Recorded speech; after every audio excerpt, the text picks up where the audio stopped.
เรื่องบารมีที่ว่าคนจะบรรลุมรรคผลนิพพานได้เริ่มต้นจากพระโสดาขึ้นไปแต่มีเหตุ3ประการ1ปุเพกตปุญญาตาผู้นั้นจะมีบารมีมาแล้วในชาติก่อนนี่อย่างหนึ่ง2การปฏิบัติของผู้นั้นตรงตามแนวทางมรรคผลนิพพานของพระอริยเจ้านี่อย่างหนึ่ง3เป็นผู้มีความขยันหมั่นเพียรอยู่เสมอเนี่ย3หลักเนี่ยถ้ามีความสมดุลกันเมื่อไหร่ผู้นั้นจะเป็นพระอริยเจ้าในชาตินี้มันต้องว่าชาติหน้านี่คือหลักประกันตัวสำคัญ นี่จะทำยังไงว่าเราจะรู้จักว่าบารมีเราเกิดมาแล้วเนี่ยมีเท่าไหร่จะสมควรจะเป็นพระอริยเจ้าหรือไม่เนี่ยจะรู้ได้ยังไงรู้กันได้ยากมากยุคนี้สมัยนี้การพูดที่มีความรู้มีญาณอย่างรู้ว่าคนนั้นมีวาสนาบารมีอย่างนี้อย่างนี้นั่นมีผู้เดียวในยุคนี้คือพระพุทธเจ้าจะรู้ได้ว่าคนนั้นมีบารมีมาอย่างนี้อย่างนี้อย่างนี้อย่างนี้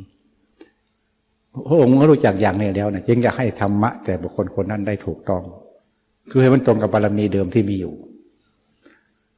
การภาวนาปฏิบัติในขณะนี้ปัจจุบันนี้ให้มันตรงต่อเชื่อมกันกับบารมีที่เราสร้างมาแล้วในอดีต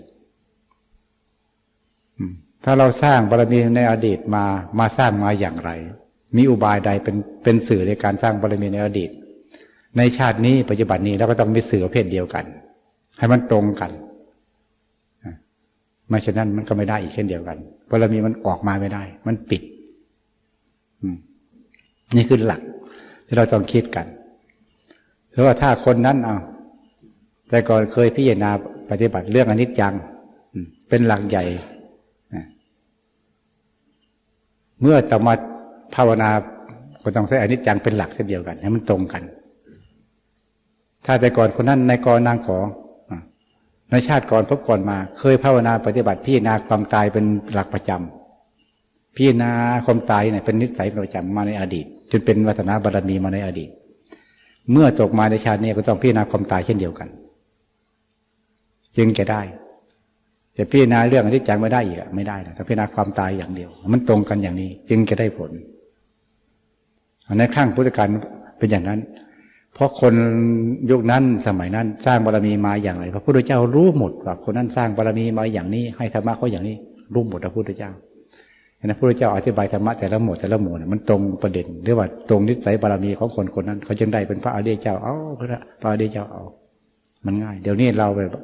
ยุคนี้มันเป็นอย่างนั้นแบบสุ่มเดากันครูบาอาจารย์องค์ก็รู้ไม่ได้ว่าเรามีบารมีมาอย่างไรก็ต้องสุ่มเดา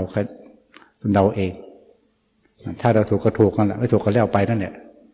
แต่สมมติว่าแต่ก่อนเรามีบารมีมากอยู่ก็ตาม แต่มาขณะนี้ในยุคนี้เราปฏิบัติอุบายการปฏิบัติของเราไม่ตรงตามบารมีเก่าที่เราสร้างมามันก็ไม่ได้มันก็ไม่ได้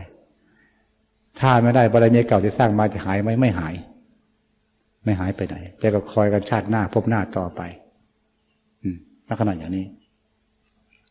เหมือนกันเราเจาะน้ำบาดาลนั่นแหละน้ำบาดาลมันเป็นสายทางมันมีอยู่แต่เราไปเจาะลงไปไม่ถูกกับสายน้ำมันก็ไม่ได้นี่เหมือนกันถ้าเราบารมีเรามีอยู่แต่ภาวนาปฏิบัติของเราไม่ตรงกับบารมีตัวเองก็ไม่ได้เช่นเดียวกัน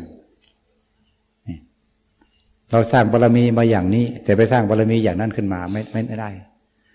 อย่างที่ว่าในขั้งพุทธกาลพระพุทธเจ้าเทศคนอุบายเทศคนมันแตกต่างกันบางคนก็ได้อุบายจากการดัดลูกศรบางคนก็ได้อุบายจากใบไม้หล่นบางคนก็ได้อุบายธรรมะได้จากดูใบบัวหรือดูดอกบัวบางผู้ก็ได้อุบายธรรมะจากการดูผ้าหรือการซักผ้าเป็นต้นนี่ทั้งหมดนี่ไม่เหมือนกันเพราะบารมีเก่าเดิมๆไม่เหมือนกัน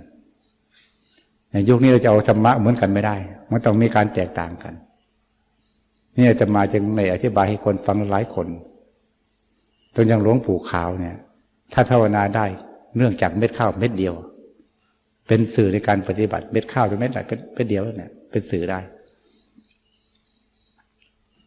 นี่คือหลักปฏิบัตินะมันต้องมีสื่อตัวสำคัญที่จะก่อไปหาธรรมะเรียกว่าอุบายนั่นเอง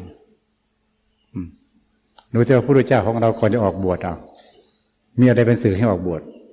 ก็คนแก่ใช่หรือเนี่ยไปเห็นคนแก่ไปเห็นคนเจ็บเห็นคนตายนี่ก็เป็นสื่อหนึ่งถ้าไม่ให้ออกบวชได้ แต่ถ้าเนี่ยมันตรงกับบารมีของท่านคัน